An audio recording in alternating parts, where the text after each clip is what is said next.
আমি মোহাম্মদ শফিকুর রহমান 188 ঢাকা 15 সংসদ সদস্য, বিরোধী দলীয় নেতা, জাতীয় সংসদের কার্যপ্রণালী বিধির 147 বিধি অনুসারে নিম্নোক্ত প্রস্তাবটি মহান জাতীয় সংসদে বিবেচনা ও সিদ্ধান্তের জন্য উপস্থাপন করছি। যেহেতু কাতারের সাবেক আমির, আধুনিক কাতারের রূপকার এবং বাংলাদেশের অকৃত্রিম বন্ধু মরহুম শেখ হামাদ বিন খলিফা আল থানি 12 জুলাই 2026 তারিখে ইন্তেকাল করেছেন, যা মুসলিম উম্মাহ এবং বাংলাদেশের জনগণের জন্য গভীর শোকের বিষয়। যেহেতু কাতারের সাবেক আমির, আধুনিক কাতারের রূপকার এবং বাংলাদেশের অকৃত্রিম বন্ধু মরহুম শেখ হামাদ বিন খলিফা আল থানি 12 জুলাই, দুঃখিত আমি প্রথম থেকে আবার পড়ছি।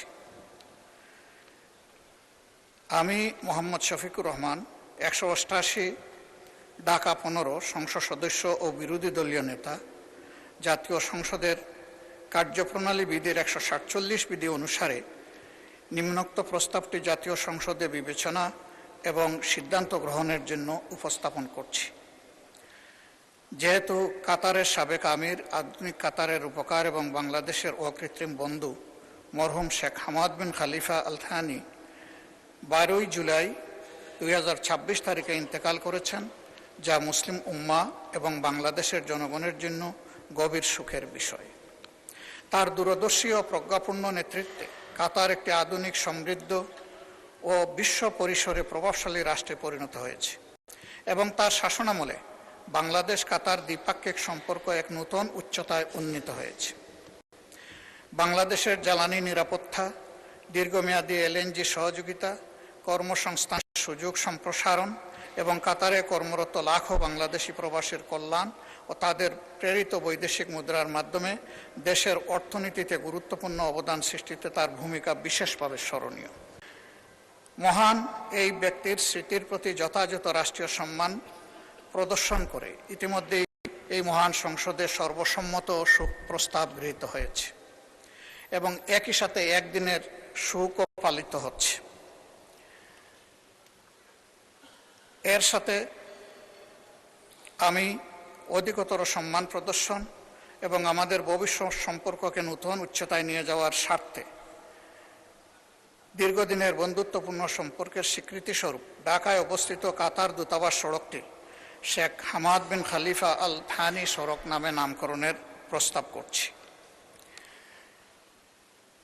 অতএব আমি প্রস্তাব করছি যে বাংলাদেশ জাতীয় সংসদের কার্যপ্রণালী বিধির 147 বিধি অনুসারে বিষয়টি জাতীয় সংসদে বিবেচনা করে আলোচনাক্রমে সর্বসম্মতিক্রমে গৃহীত হোক এবং প্রয়োজনীয় ব্যবস্থা গ্রহণের জন্য মাননীয় সংসদ নেতা ও প্রধানমন্ত্রীকে আমি বিনয়ী অনুরোধ জ্ঞাপন করছি। ধন্যবাদ মাননীয় স্পিকার।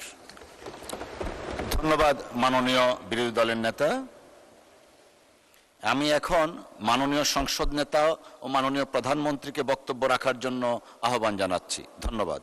মাননীয় স্পিকার, আপনাকে ধন্যবাদ।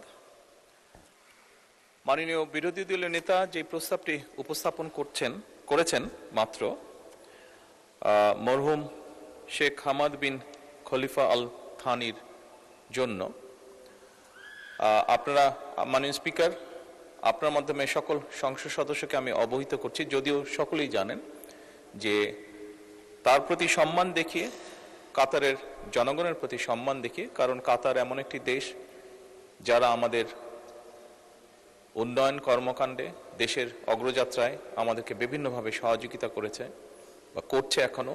শুধু তাই নয়, লক্ষ লক্ষ বাংলাদেশিকে কর্মসংস্থানের ব্যবস্থা করে দিয়ে কাতার বাংলাদেশের উন্নয়ন, অর্থনৈতিক উন্নয়ন যাত্রাতেও অংশীদার তারা। শুধু তাই নয়, এর ভিতরে যখন মধ্যপ্রাচ্যে হরমুজ প্রণালী নিয়ে একটি পরিস্থিতি তৈরি হয়েছিল এবং কাতার নিজেও বিভিন্নভাবে আক্রান্ত হওয়ার পরেও আমাদের লক্ষ লক্ষ প্রবাসীকে তারা নিজেদের নাগরিকদের মতন তারা তাদের টেক কেয়ার করেছে, তাদের নিরাপত্তা তারা নিশ্চিত করেছে।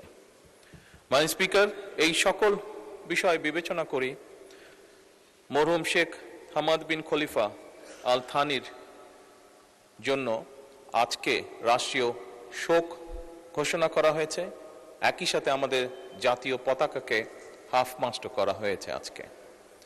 এরই ভিতরে যেটি প্রস্তাবনা সম্মানিত বিরোধী দলীয় নেতা উপস্থাপন করেছেন, আমি এরই ভিতরে গতকালকেই ঢাকা সিটি কর্পোরেশনে একটি উপযুক্ত সড়ক নির্ধারণ করে সেটিকে মরহুমের নামে নামকরণের জন্য আমি এলজিআরডি